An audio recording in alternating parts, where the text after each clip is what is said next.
Now the second move of that triple threat situation is called a crossover. And the crossover is strictly just a change of direction. And let me show you exactly the way it should be done.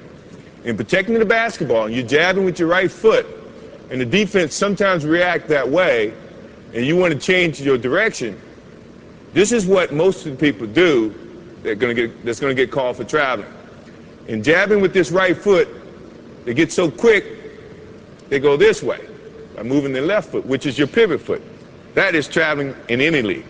So the correct way to do it is when you jab, now you're going to pick up the same foot that you jabbed with and change directions. And in putting the ball down, good defensive players, if you put the ball out here, have long enough arms. Scottie Pippen, for one, can slap it. Your momentum is going this way and the ball is going that way. Good way to correct that is when you jab, now you change. If you put the ball here, you got protection from your right leg. Your hand should be here protecting the basketball anyway. So now the only way the defense can get to that ball is to go through your arms, go through your legs. 9 times out of 10, it's going to be a foul. I say 9 times out of 10 because I could get away with it. But I don't play anymore, so you don't have to worry about that. So, jab step, change the direction this way, putting the ball inside your legs.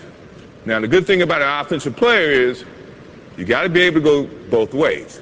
If you go one way, now you're limiting your options.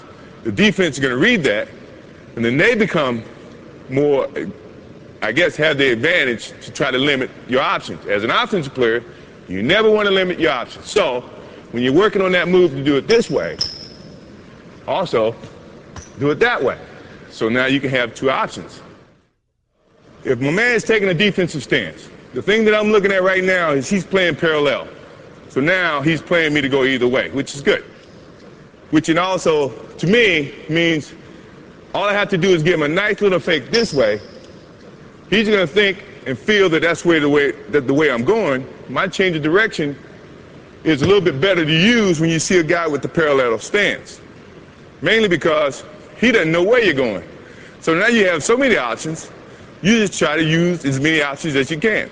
Now, if he had his right foot forward, that to me is saying, now he wants you to go this way.